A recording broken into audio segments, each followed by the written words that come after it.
मैं और जावेद चौधरी साहब आपके सामने मौजूद हैं। जो सबसे पहली खबर हम बताएंगे आपको वो होगी जी, फील्ड मार्शल के हवाले से ईरान ने राब्ता कर लिया है बिलाखिर, और ये राब्ता इमरजेंसी में हुआ है। और क्या कहा गया है ईरान की तरफ से और पाकिस्तान ने आगे से क्या जवाब दिया, ये आपको बताएंगे। लेकिन सिचुएशन बड़े अरसे से आपको बता रहे थे कि ईरान को भी तामुल का मुजाहरा करना पड़ेगा कुछ जगहों के ऊपर। अब नाए हुर्मस को ओवर यूज कर गए थे, इतना नहीं बनता था। अब सिचुएशन क्या है और कहां पहुंचेगी ये आपको बताते हैं। पाकिस्तान कूद पड़ा है जी जंग के दरमियान में अमेरिका के और ईरान के। पाकिस्तान ने फैसला क्या किया है, कैसे कूदा, ये आपको बताएंगे। फिर आपको ये बताएंगे कि पाकिस्तान के अंदर एक नई टेंशन आ सकती है। पाकिस्तान ने कुछ इमरजेंसी टेंडर्स जारी कर दिए हैं, इसका ताल्लुक भी अब नाए हुर्मस से है और पाकिस्तान की एनर्जी से हो सकता है। अगर ये जंग बढ़ जाती है तो पाकिस्तान में क्राइसिस आपको नजर आए। पाकिस्तान कोशिश कर रहा है बचने की, लेकिन आप भी ज़हनी तौर पे तैयार रहिएगा। फिर आपको ये बताते हैं कि पाकिस्तान ने भारत और अफगानिस्तान के खिलाफ क्लियर कट एक लाइन ले ली है और अब बता दिया है जी कि हम क्या करने वाले हैं, इन दोनों की धुलाई हो सकती है। यह भी फैसला हुआ है एक बहुत बड़ी जगह पे जहां पे पाकिस्तान के सारे टॉप ऑफिशियल्स मौजूद थे। पहली बार भारत का नाम लेके सीधा सीधा बताया गया कि तुम ये कर रहे हो और बाज आ जाओ, और बाज आ जाओ से ज्यादा भी कुछ है, ये आपको बताएंगे स्टोरी के अंदर। फिर आपको ये बताएंगे जी, ट्रंप, डोनाल्ड ट्रंप, हमारे लाला ट्रंप जो हैं, उन्होंने अपना जहाज बदल लिया है। एक जहाज पिछले दिनों उन्होंने दिया गया था, किसने ये जहाज दिया था, बड़ा खास और बड़ा लग्जरी प्लेन था, लेकिन उनकी सिक्योरिटी ने कहा खबरदार ये जहाज इस्तेमाल मत करना। ये क्या कहानी हो गई है, ये भी आपको बताएंगे। फिर एक और आपको बताएंगे चीज ये कि जब आप कहीं वाइल्डनेस में जाते हैं, किसी ऐसी एरिया में जाते हैं जहां जंगल हो, झाड़ियां हो, तो क्या कुछ आपके साथ हो सकता है। ऐसा कुछ भी हो सकता है जो आपके लिए जानलेवा हो, तो ये भी बताएंगे आपको आज के व्लॉग में। तो आपने सबसे पहले तो चैनल को लाइक शेयर सब्सक्राइब करना नहीं भूलना। हमारा व्हाट्सएप लिंक, ट्विटर लिंक और फेसबुक लिंक जरूर ज्वाइन कीजिएगा। जावेद चौधरी साहब सबसे अच्छी खबर वो वाली जो खातून के होंठ सीधी है, वो मैं नहीं अभी बताना चाह रहा था, लेकिन चलें जी, अब दो खवातीन की लड़ाई थी, चौधरी साहब नहीं रह सके, उन्होंने कहा बताना है, अभी बताना है, सरप्राइज रखी हुई थी। लेकिन चलें जी, आपको बताएंगे जब दो खवातीन लड़ती हैं तो क्या होता है। मर्द तो लड़ते हैं तो सर खोल के साइड पे हो जाते हैं, लेकिन जब खवातीन लड़ती हैं तो वो मतलब सर खुलेगा नहीं, कुछ बंद कर देंगे, और वो क्या होगा, वो बड़ी स्पेशल चीज है, सुई धागा इस्तेमाल कर दिया गया है, ये आपको बताएंगे। तो ये होगी एक और हमारी स्टोरी, लेकिन वीलॉग के एंड पे से लेके जाएंगे। लेकिन सबसे पहली खबर चौधरी साहब, इमरजेंसी राब्ता ईरान का। अच्छा, अब इस मरतबा ये हुआ है कि क्योंकि जब एमओयू साइन हो गया तो उसके बाद फ्री कैन जो थे दोनों ने ज़ाहिर है उसका ख्याल रखना था, और इस मरतबा ईरान ने ज़्यादती की, ईरान की तरफ से ज़्यादती हुई है। पासदारान की तरफ से अटैक हुआ 3 जहाज़ों के ऊपर, और उसके अंदर एक जहाज़ जो था वो सालिस का था, नहीं कतर का, ज़ाहिर है उससे ज़्यादा फटा पड़ गया और फटा पड़ गया। और ईरान एक्सपेक्ट ये कर रहा था कि अमेरिका इतना रिटेलिएट नहीं करेगा, अमेरिका जो है इसको पी जाएगा, या फिर ये है कि दो एक बयान देगा, उसके बाद खामोशी इख्तियार कर लेगा। लेकिन अमेरिका जो था उसने पहले दिन भी अटैक कर दिया और 80 उसने हमले कर दिए, और उसके बाद अगले दिन जो था उसने 90 हमले कर दिए, यानी आज के दिन, और अब 170 हमले उसने कर दिए, और इंफ्रास्ट्रक्चर पे हमले किए टका के उसने। पहले उसने वो किया कि जो कोस्टल लाइन के ऊपर सारे जजीरे और जहां जहां इंस्टॉलेशन थी और जहां से अटैक होता था जहाजों के ऊपर, वो सारे उसने उड़ाए। 80 हमले, रेडार्स थे, इनके कम्युनिकेशन नेटवर्क थे, इनके मिसाइल्स थे, इनकी ड्रोन फैक्ट्रियां थी ईरान की, उसके ऊपर हमला कर दिया। और आज उसने ऐसा किया कि दूर इंफ्रास्ट्रक्चर जो था ना उसके ऊपर भी उसने कर दिया। जैसे कि एक चाइना और जो ईरान के दरमियान एक ट्रेन सर्विस है जो तुर्कमेनिस्तान जाती है, कजाकिस्तान जाती है और वहां से चाइना जाती है, उसको ब्रेक कर दिया उसने। ठीक है। और यही जो ट्रेन सर्विस है ये रशिया को टच करती है, यानी जो बाहर से राब्ता था वो मुनक़ता कर दिया। दूसरा ये है कि तेहरान और मशरक़ के दरमियान जो एक ट्रेन सर्विस है, बड़ी ट्रेन सर्विस है, बड़ी अच्छी ट्रेन चलती है वहाँ पे, और उससे पहले भी अटैक हुआ था, फिर उसको रिपेयर किया ईरानियों ने ओवरनाइट, उसको उसने ब्रेक कर दिया, और बल्कि ब्रिज तोड़ दिया इस मरतबा। अब ब्रिज जो है ना वो बनेगा तो फिर उसके ऊपर से ट्रेन गुजर सकेगी। तदफीन के लिए भी जा रहे थे, तदफीन के लिए भी जा रहे थे, लाखों लोगों ने तेहरान से और इन इलाकों से तदफीन के लिए जाना था। तो वो भी एक क्राइसिस जो है ना उसने अमेरिका ने पैदा कर दिया इनके लिए। अब इसकी वजह ये बनी है कि ईरान की तरफ से पाकिस्तान की तरफ से अटैक हुआ, जबकि पाकिस्तान को इस मरहले पे ये अटैक नहीं करना चाहिए था। एक तो तदफीन चल रही है आयतुल्लाह की, और उस वक्त अमेरिका बार बार कह रहा है कि हमने एक हफ्ता इनको मोहलत दी है कि किसी किस्म का कोई अटैक नहीं होगा, आप जनाजे से फारग हो उसके बाद फिर हम मुज़ाकरात करते हैं या फिर हम जंग करते हैं। तो इनको चाहिए था कि खामोशी इख्तियार करते हैं इस पर, लेकिन इन्होंने जानबूझ के अटैक करके, और अटैक करते हुए भी इन्होंने ये ख्याल नहीं किया कि ये कतर का जहाज़ है। बस देखिए वहाँ से ना रोज़ाना जो है तकरीबन 50-60 के करीब जहाज़ गुजर रहे थे, तो वहाँ से 3 जहाज़ और गुजर जाते, क्या फ़र्क पड़ना था उससे, क्या कीमत आ जाती। रोला असल में ये है कि ये 24 नॉटिकल माइल्स का टोटल एरिया है। 12 नॉटिकल माइल आते हैं हिस्से में ईरान के और 12 आते हैं ओमान के। अमेरिका कोशिश कर रहा है कि ओमान वाले 12 नॉटिकल माइल्स को इस्तेमाल साथ साथ, क्योंकि वो सारा मिडिल ईस्ट है ना, उसके साथ साथ से जहाज गुजरते जाएं, और मिडिल ईस्ट की साइड से ना उस साइड पे अमेरिकन अड्डे हैं। हाँ नहीं, उसमें जो सब एक चीज बड़ी वाज़ेह है, ईरान और ओमान दोनों आमने सामने, दरमियान में अब नाए हुर्मुज़ है। 24 नॉटिकल माइल का एरिया है, 12 nautical mile according to international law जो है वो आपके मुल्क का होता है। और लेकिन जितनी भी पैसेजेस हैं इसके अंदर ममनू है इंटरनेशनल लॉज के तहत कि आप किसी जहाज को रोक नहीं सकते, इंटरनेशनल पैसेज माना जाता है। ईरान बहाना बनाता है कि ये 12 किलोमीटर का हमारा नॉटिकल माइल का एरिया है, तो अमेरिका ने उसे बाईपास करते हुए कहा ठीक है, अगर ये वाला मसला है ना तो हम ओमान वाली साइड से ओमान का एक्सेप्ट नहीं कर रहा ना। अब वहां पे 3 रास्ते हैं, एक ईरान को टच करता है जो ईरान के साथ साथ है, मसला देखिए ईरान की जमीन है और उसके आगे समंदर है। अब वहां से गुजरने वाला एक रास्ता ये है कि ईरान के साथ साथ आप गुजरते जाए, और यहां से जब जहाज गुजर गुजरते हैं तो ईरानियों को नजर आते हैं प्रॉपर नजर वहां से आते हैं। चलते हैं। दूसरा ये है कि दरमियान का रास्ता है बिल्कुल मिड में, जहां से डीप वाटर है, अब वहां पे माइंस लगी हुई हैं, वहां से आप गुजर नहीं सकते।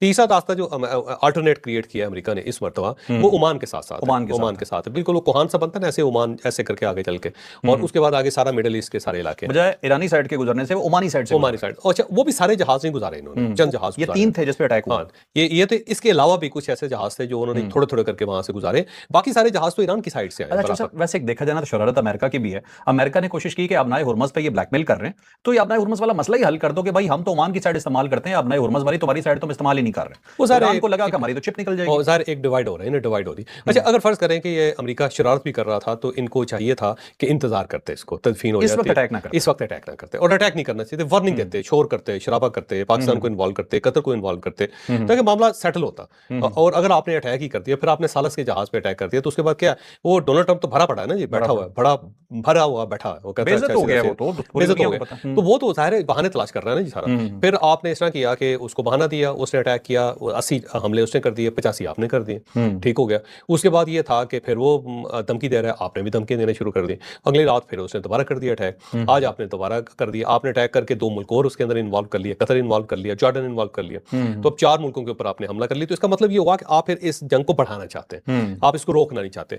अब उसके बाद अब्बास राक्ची साहब ने आज फील्ड मार्शल से रब्ता किया, और उसकी बुनियादी वजह यह कि इस मरतबा पाकिस्तान ने रब्ता नहीं किया ईरान से, पाकिस्तान खामोश रहा है, साइलेंट रहा है। अगर लड़ लो एक बारी, वो जिच आ जाता है, तंग आ जाता है बंदा। दूसरा कतर कोशिश करता रहे, कतर ने ऐसा किया कि ईरान से भी रब्ता किया, सऊदी अरब से भी किया, पाकिस्तान से भी किया, अमेरिका से भी किया, क्योंकि दरमियान में कतर फंसा हुआ है। तो उसने भी एक्टिव किया, उसने भी पाकिस्तान से रिक्वेस्ट की उस सारे मामले में। लेकिन पाकिस्तान जो ना, मुझे लगता है कि इस मरतबा पाकिस्तान ने खामोशी इख्तियार की है। उसने कहा ठीक है, अब क्या किया जा सकता है, जब आप सेंटिटी नहीं अपना मुआहदा जो है उसकी ख्याल रखते, तो फिर क्या किया जा सकता है। अल्टीमेटली फिर ईरान ने, अब्बास राक्ची साहब ने फील्ड मार्शल से रब्ता किया, रब्ता करके 2 चीज़ें उन्होंने कहा। उन्होंने कहा जी अगर हमले ना रुके तो ईरान अपने दिफा से पीछे नहीं हटेगा। तो जाहिर है यार, आपका हक है, आप दिफा से, कौन आपको कह रहा है पीछे हटे। उनका मतलब ये है कि हम भी अटैक करेंगे और हम बाकी जो मुल्क हैं मिडिल ईस्ट के, उनके ऊपर भी अटैक कर देंगे। इसके अंदर धमकी है बेसिकली, यानी यूएई के ऊपर अटैक कर देंगे, यानी कि वो सऊदी अरब के ऊपर अटैक कर देंगे, यानी उस बाकी मुल्क जो है ना वहाँ पे भी अटैक करेंगे। लेकिन उन मुल्कों से तो जाहिर है कोई इंटरवेंशन नहीं हो रही, तो ये वहाँ पे क्यों हमला करेंगे। लेकिन ये इन्होंने धमकी देती है कि जनाब दिफा का हक, वो ये कहते हैं कि यहाँ पे क्योंकि जो अमेरिकन अड्डे हैं हम सब के ऊपर अटैक करेंगे। तो इसका मतलब ये है कि जी ये जंग फिर हम आगे ले जाएंगे। दूसरा उन्होंने कहा जी ये बड़ी ज्यादती की अमेरिका ने कि उसने हमारे ऊपर हमला किया। भाई ठीक है, अमेरिका ने किया, इसमें कोई शक नहीं, लेकिन इस मरतबा दुनिया का कोई मुल्क एक भी ऐसा नहीं जो ईरान के साथ खड़ा हो। सब साइलेंट है, खामोश है। पहले रोका जाता था, सब कहते थे, किसी मुल्क ने नहीं किया। उसकी वजह यह कि स्टार्ट आपने किया, ये मुआहदे को ब्रीच आपने किया। साथ उन्होंने कहा जी एमओयू की खिलाफवर्जी है। भाई एमओयू की वाकई खिलाफवर्जी, आपने क्यों जहाजों के ऊपर अटैक किया? लेकिन इस बार खिलाफवर्जी आपने की, खिलाफवर्जी स्टार्ट वहां से किया। लेकिन वो जो कहते हैं ना, मुका, आपने एक मुका मारा या आपने गाली दी, अगले बंदे ने टांगे निकाल ली और उसने फेंटा लगा दिया। तो अमेरिका जो था ना, उसकी साइड से ज्यादा ओवर टू अमेरिका ने भी किया।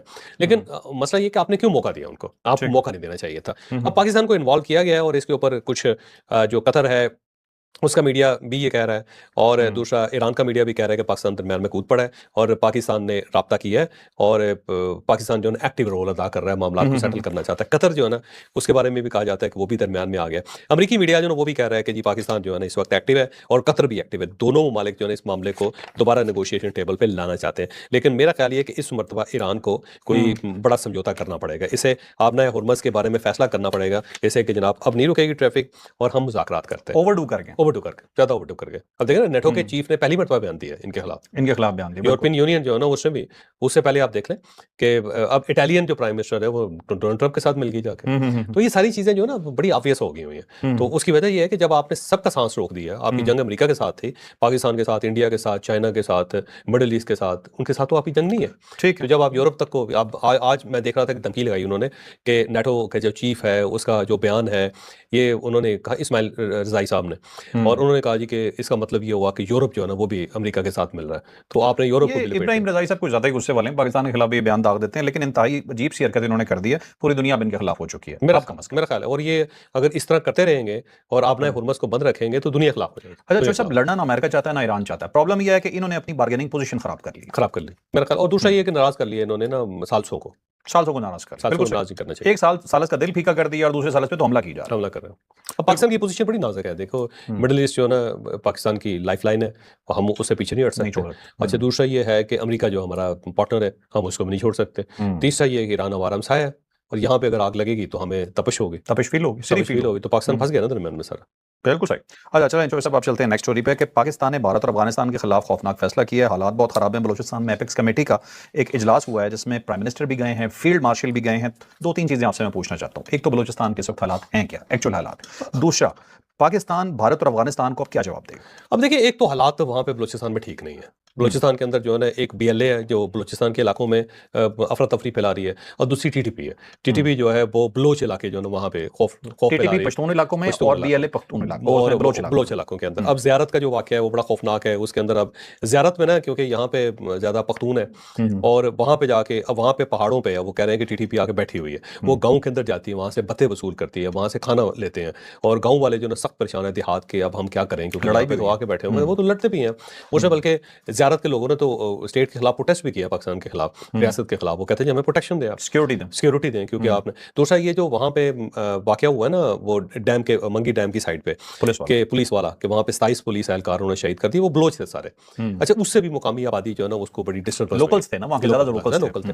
दूसरा ये है कि जो पुलिस के ऊपर हमले के बाद थोड़े लोग खौफजदा भी हो गए हैं कि अगर ये पुलिस को उठा के ले जाते हैं, उसके ऊपर हमला कर देते हैं, तो हमारी सिक्योरिटी किसने इंश्योर करने। अच्छा, जो रियासतें होती हैं ना, ये रियासतें एक और उनका भी एक तरीकाकार होता है जिसको इंतजामी मेथड कहते हैं ना जी। इंतजामी मेथड्स में क्या होता है, वो कहते हैं कि लेट इट हैपन, कि होने तक। अभी जो होने तो है ना, उसकी वजह ये है कि जब किसी जगह पे इस किस्म की दहशतगर्दी, इस टाइप के इंसिडेंट्स हो रहे होते हैं, तो हो सकता है मुकामी लोग जो हैं उनको सपोर्ट करते हैं, जो बाहर वाले हैं, जो दहशतगर्दों को या हमलावरों को, उनको सहूलतकारी करते हैं।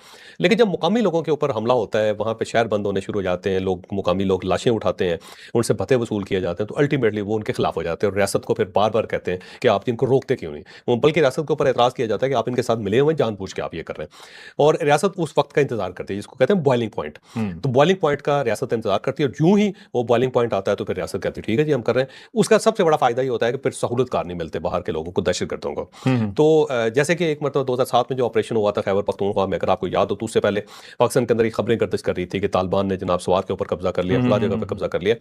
मुकामी लोग प्रोटेस्ट करते थे कि इनके साथ एस्टैब्लिशमेंट मिली हुई है, एस्टैब्लिशमेंट सामने खड़ी होती है, लेकिन कहती है जी ठीक है, इनको रोकना नहीं है, और अगर एस्टैब्लिशमेंट ना चाहती तो ये स्वात में कैसे दाखिल हो सकती है, लोगों ने कहना शुरू कर दिया। जब वो बॉइलिंग पॉइंट आया ना, फिर उसके बाद पाकिस्तान ने फिर वहां पे ठीक ठाक ऑपरेशन किया। लेकिन एक्चुअल पोजीशन तो ये होती है ना कि लोकल सहूलतकार मौजूद होते हैं, ठीक है, लोगों में हमदर्दी मौजूद होती है वहाँ। नहीं, फिर ये दूसरे लोग जो मसलन आप देख रहे हैं, जो पुलिस एहलकार शहीद हुए हैं वहां पे, तो अगर लोकल सहूलतकार हैं भी, तो क्या इनकी फैमिली जो है उनको एक्सेप्ट करेगी नहीं, बिल्कुल सहूलतकारों को? नहीं। लेकिन मैं वही बात कर रहा हूं कि ये सब कुछ होता क्यों है, क्योंकि अंदर से मदद मिल रही होती डेफिनेटली मदद मिल रही होती है, लेकिन वो रियासत चाहती है कि ये मदद खत्म हो, है। रियासत चाहती है कि एक्सपोज हो, ये एक्सपोज हो, पता और चले कि एक्सपोज आपके लिए अच्छे नहीं है हो, भाई। सहूलतकारी खत्म हो, इनका जो असली चेहरा है खुल के सामने आए, और जब वो सामने आ जाता है तो फिर रियासत एक्टिव हो जाती है। मुझे लगता है कि बलूचिस्तान जो है ना वो बॉइलिंग पॉइंट पे आ गया हुआ है।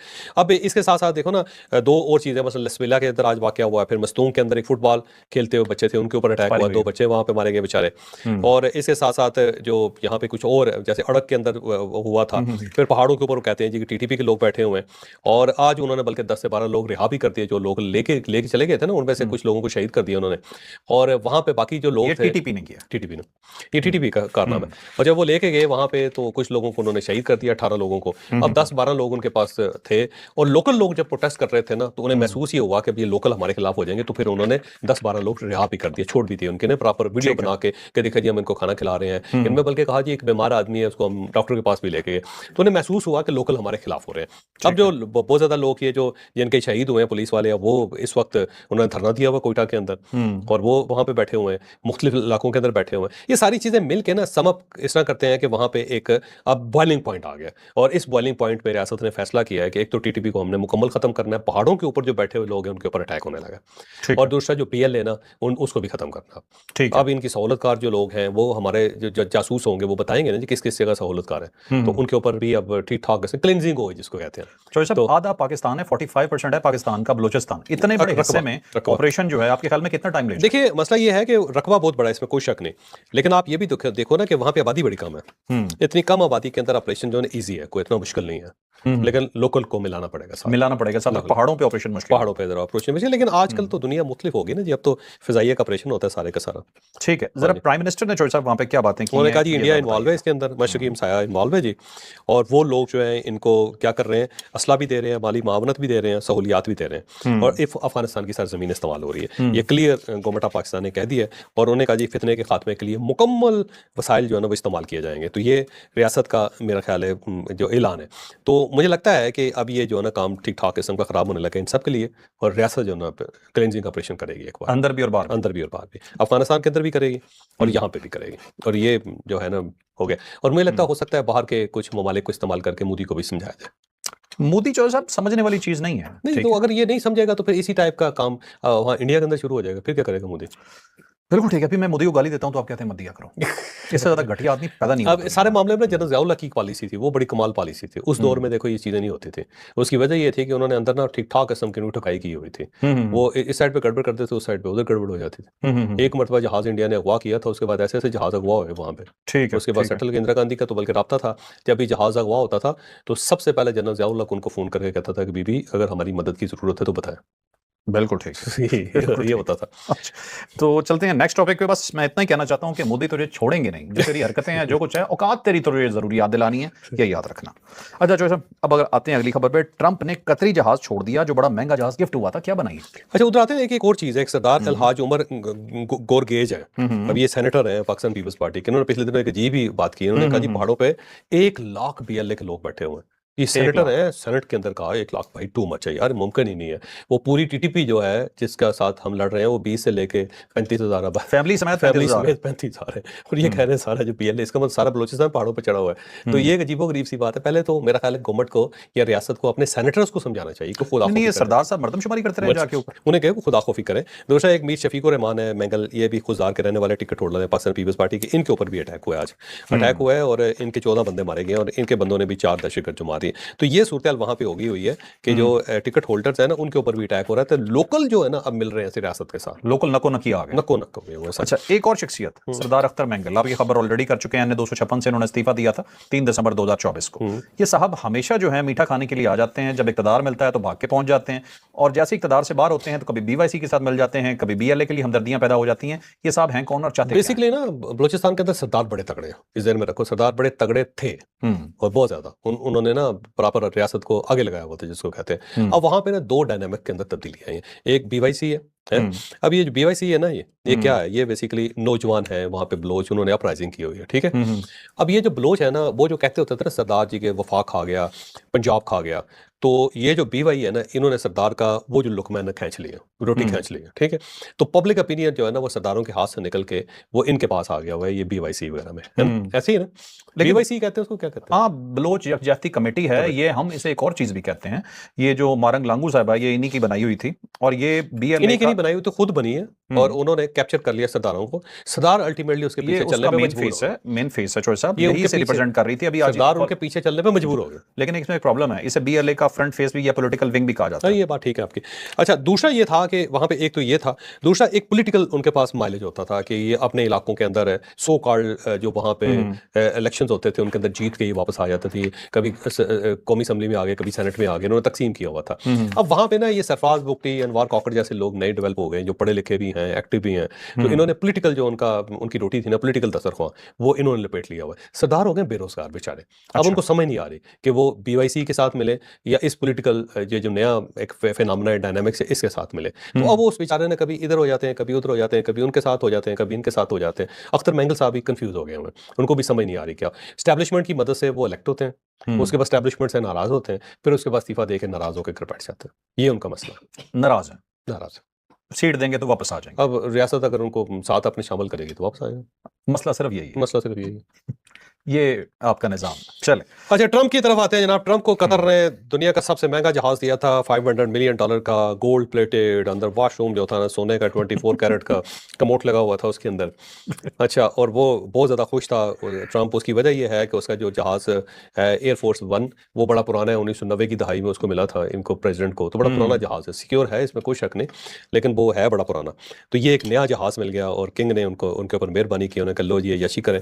3 लाख के करीब बंदे हैं जी, 30 लाख वहाँ पे फॉरनर हैं, पैसा बहुत ज़्यादा है बेइंतहा, और ट्रिलियंस डॉलर्स और पाइल अप हुआ हुआ है डॉलर्स के, पूरे पूरे कमरे भरे पड़े हैं। उन्होंने एक कमरे में से $500 मिलियन निकाल के जहाज़ खरीद के उनके हवाले किया, लो जी यशी करें आप। और ट्रंप इस बात पे खुश बहुत ज़्यादा था। अब ट्रंप जो है ना उसने जहाज़ इस्तेमाल करना शुरू कर दिया। अब जो जहाज़ इस्तेमाल हो रहा है, वो उसका इशू ये बन रहा है कि उसकी सिक्योरिटी एजेंसी ने, सीक्रेट एजेंसी से बता दिया कि मुसलमानों ने बनाया हुआ है, यानी बनाया नहीं, मुसलमानों ने इसके अंदर काम गिफ्ट किया हुआ किया। है, ये उन्हीं के पास था। और हो सकता है कतर में ईरानी लोग हों, वो बहुत ज़्यादा उनका अमल दखल होता है, उन्होंने कुछ चिप लगा दी हो, गड़बड़ कर दी हो, ऐसा ना हो उड़ता हुआ जहाज़ जो है इसके सारे सिग्नल गायब हो जाए और उसी तरह गिर जाए जिस तरह पाकिस्तान का K2 गिरा है। तो वो जो ट्रंप है ना डर गया इससे। ठीक तो है। एक तो उसने जहाज़ बरतानिया भेज दिया इसको चेक करवाने के लिए ठीक है। कि चेक कर लें इसके अंदर कोई गड़बड़ तो कोई नहीं हुई। गड़बड़, ठीक है। और दूसरा ये कि वो अपने पुराने जहाज़ पे आ गया हुआ है, ठीक है। तो डर गया। और कल जो उसने खुद ऐलान किया कि जी हिट लिस्ट जो है ना उसके अंदर मैं नंबर 1 पे हूँ। तो ईरान मुझे मारना है। वैसे ईरानियों छोड़ना कोई नहीं है। अच्छा, लेकिन जो साहब को याद होगा कि ईरानी भी, मतलब उनका एक बयान चल रहा था पिछले दिनों जब जनाजा था, तो उसके अंदर बार-बार ईरानी कह रहे थे कि हम कातिलों को नहीं छोड़ेंगे, हम कातिलों को नहीं छोड़ेंगे। सबको पता है ईरान को गुस्सा है, सबको पता है कि इनके साथ बहुत ज्यादती हुई है, लेकिन मुज़ाकरात के दौरान ऐसे बयान देख के आप कह रहे हो कि हमने तो तुम्हें मार देना है, उसके बाद कोई तुमसे मुज़ाकरात कैसे करेगा? नहीं वो ज़ाहिर है। अगेन वही पाकिस्तान का मसला है। पाकिस्तान का इशू, ठीक है। चले चौधरी साहब, अब आते हैं एक और, पाकिस्तान के अंदर एक नई मुसीबत आ सकती है। वो मुसीबत ऐसी है, बिजली तो पहले ही महंगी है, कुछ और भी हो सकता है, बताएं आप। सर तेल का मसला बन गया है, सॉरी गैस का मसला बन गया हुआ है और गैस का बहरान पाकिस्तान के अंदर पैदा होने लगा है।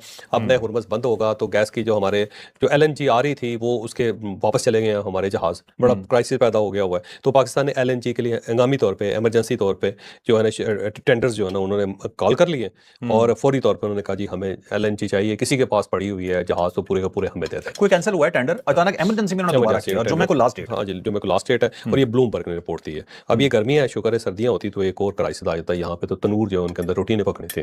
तो बहरहाल ये ब्लूमबर्ग की इतला है कि पाकिस्तान जो है ना उसके अंदर शॉर्ट होने वाली है गैस। देख लें चौधरी साहब, पाकिस्तान की शोहरत के तैयार हो जाओ, तैयार हो जाओ। पाकिस्तान की शोहरत देख लें, ब्लूमबर्ग खबर दे रहा है कि पाकिस्तान के तंदूर बुझ सकते हैं। शोहरत देखें कहाँ जा रही है। अच्छा चलें चौधरी साहब, नेक्स्ट स्टोरी जी।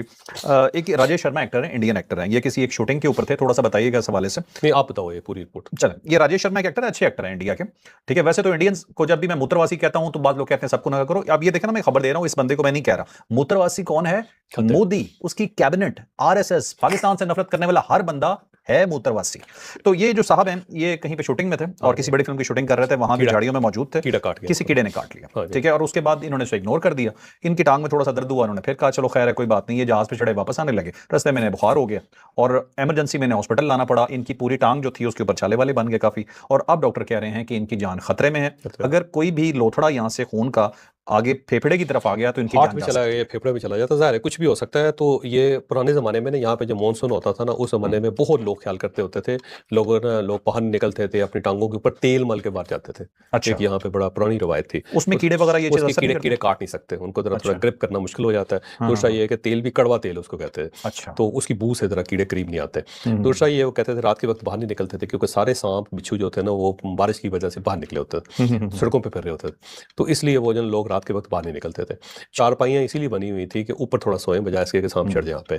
तो वो जो पुराना सिस्टम है ना, मेरा ख्याल है उसकी तरफ वापस आना चाहिए। बहुत ज्यादा पंगे जो है ना बरसात के अंदर नहीं करने चाहिए, मतलब किसी ऐसे वाइल्ड एरिया में नहीं जाना वाइल्ड एरिया चाहिए। में बिल्कुल नहीं जाना चाहिए। तो आप लोग भी एहतियात करें जहाँ पे भी हो। आपको पता है कि मोदी को भी कोई कीड़ा नहीं काट सकता। यार आते उसकी रीजन है कि वो भी अपने जिस्म पे कुछ ऐसा मलता है, बदबू इतनी होती है कि कीड़ा मर जाता है, यार काटना तो दूर की बात है। अच्छा चलें चौधरी साहब, अब आखिरी स्टोरी, मर्दों की लड़ाई और खवातीन की लड़ाई में क्या फर्क है, थोड़ा बताइएगा। इस दफा दो औरतें लड़ी, उन्होंने क्या किया? ये जापानीज खबर है जी, उसके अंदर उन्होंने कहा जी कि एक औरत आई है, उसने एक दुकान पे जाके 29 जून को उसने कागज मांगा, कागज मांग के उसने कहा जी मेरी जान को खतरा है, मुझे बचाया जाए। उन्होंने पुलिस को कॉल कर ली, पुलिस आई तो देखा कि वो जो खातून है उसके होंठ जो है ना सिले हुए हैं और सिले हुए हैं सुई धागे से।